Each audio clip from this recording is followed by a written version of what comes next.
इसी के साथ आपको बता दें, कर्नाटक में जोर शोर से चुनाव प्रचार हो रहा है। ऐसे में वहां पर विधानसभा चुनाव है, उसके लिए कई सारी तैयारियां हैं और आज ही बीजेपी ने अपना घोषणा पत्र वहां पर जारी किया है। खुद जेपी नड्डा वहां पर पहुंचे और उन्होंने अपना घोषणा पत्र जारी किया। कर्नाटक विधानसभा चुनाव के लिए प्रचार जोरों पर है और इसमें चंद क्षण निकाले हैं बीजेपी अध्यक्ष जेपी नड्डा ने न्यूज 18 इंडिया के लिए। नड्डा सर, पहला सवाल तो ये रहेगा, बार बार एंटी इनकम्बेंसी की बात हो रही है। यहाँ पार्टियां कई बार दोबारा चुनाव लड़कर कर्नाटक में दोबारा नहीं आई, करप्शन के आरोप कांग्रेस लगा रही है। इस स्थिति में आपको लगता है बीजेपी की वेव है या सरकार दोबारा आ रही है? ऐसा है कि यहाँ पर एंटी इनकम्बेंसी नहीं, प्रो इनकम्बेंसी चल रही है और प्रो इनकम्बेंसी में केंद्र की सरकार का भी और प्रदेश की सरकार को भी लोगों को समर्थन देने का मन है। जहां तक प्रधानमंत्री मोदी जी का सवाल है, आप देखेंगे कि अक्रॉस पार्टी लाइन सभी लोग कर्नाटक में मोदी जी के साथ अटूट प्यार और विश्वास रखते हैं और उनको मजबूती प्रदान करने की लोगों ने मन में इच्छा बनाई हुई है।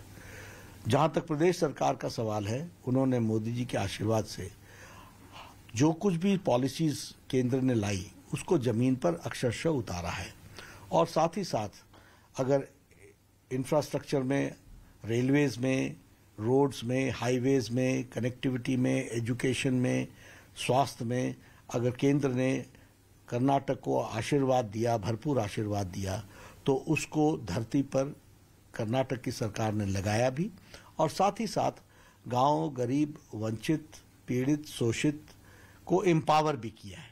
इसलिए लोग भारतीय जनता पार्टी की सरकार को दोबारा लाने के लिए आतुर हैं और मुझे वो स्पष्ट दिख रहा है। नड्डा सर, एक और ओल्ड मैसूर का इलाका है जहां पर बीजेपी कई चुनाव से अच्छा नहीं कर पा रही है, देवेगौड़ा का गढ़ माना जाता था।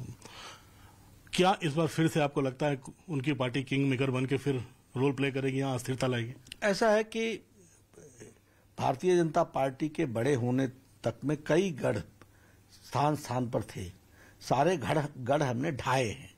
इस बार यह गढ़ भी ढह चुका है और यहां भी भारतीय जनता पार्टी का कमल खिलेगा। नड्डा सर, आप मैनिफेस्टो आपने दिया है कर्नाटक का, जनता की आवाज उसमें दी है। आज सामान्य आचार संहिता की बात कर रहे हैं आप लोग, एक कमेटी भी बनेगी।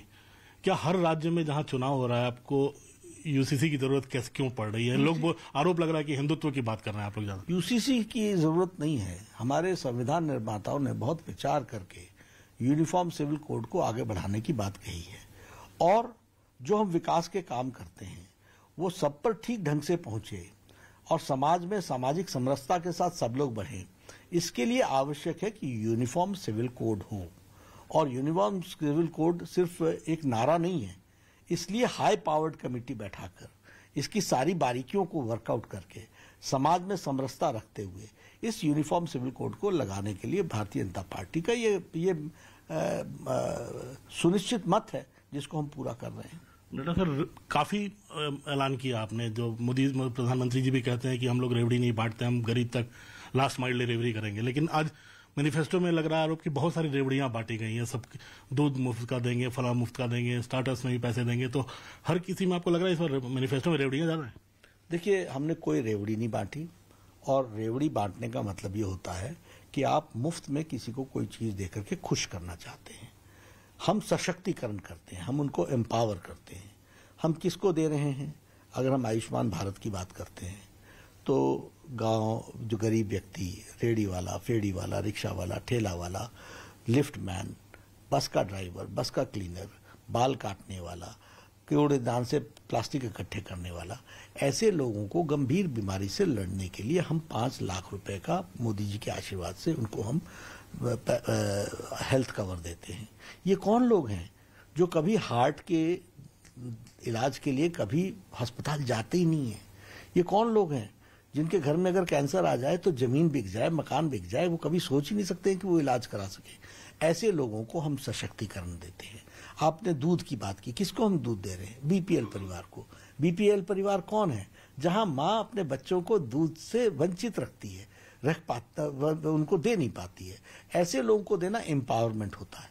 लेकिन जब आप कहते हो कि मैं बिजली मुफ्त दूंगा, हम पानी मुफ्त देंगे, आप मुझको भी मुफ्त दोगे जो दे सकता है, तो ये रेवड़ियां बांट रहे हो आप। तो कांग्रेस पार्टी रेवड़ी बांटती है और हम सशक्तिकरण करते हैं। नड्डा सर, आप लोगों ने पहले मुस्लिम आरक्षण खत्म किया है कि सरकार ने, वोकालिंगा और काफी समाज को, किसी समुदाय को आप लोगों ने आरक्षण भी दिया। क्या ये चुनाव के बाद जारी रहेगा? जो सब फिलहाल रोक रही है उसको इम्प्लीमेंट करेंगे पूरी तरीके से? जो हम लोग देते हैं वो जारी ही रहता है और जारी रखने की ताकत जनता में है, इसलिए जनता हमें ताकत दे, हम जारी रखेंगे। नड्डा सर, खड़गे साहब फिर उनके बेटे ने जो बेतुके बोल बोले हैं, क्या आपको लगता है कि इस बार चुनाव में इस बार काफी बातचीत का स्तर नीचे चला जाता है? देखिए, कांग्रेस पार्टी मानसिक दिवालीपन से गुजर रही है। वो स्तर विहीन पार्टी हो गई है, उनका कोई स्तर नहीं रह गया है। अपने आकाओं को खुश करने के लिए इस तरीके की भाषा का उपयोग करते हैं, आकाओं के निर्देश पर करते हैं और उनके मन में विष भरा हुआ है। वो बौखला चुके हैं। उनको मोदी जी की शख्सियत और मोदी जी के द्वारा किए गए कार्यों से जो जनता का आशीर्वाद मिल रहा है वो उनको पच नहीं रहा है, इसलिए उनसे अनर्गल बोल इस तरीके के निकलते भी हैं और उनको इस तरीके के बोल में ही उनकी मानसिक शांति मिलती है। आखिरी सवाल। लेकिन जैसे जैसे वो ये बातें करते हैं, हमारे भारत की जनता इस तरीके के बोल को कभी पसंद नहीं करती और उनका आशीर्वाद भरपूर मोदी जी को मिलेगा। नड्डा सर, गुजरात में मिशन 150 था, यहाँ कोई मिशन रखा आप लोगों ने? यहाँ मिशन रख लेंगे, लेकिन यहाँ हम सरकार बना रहे हैं और पूरी बहुमत के साथ सरकार बना रहे हैं।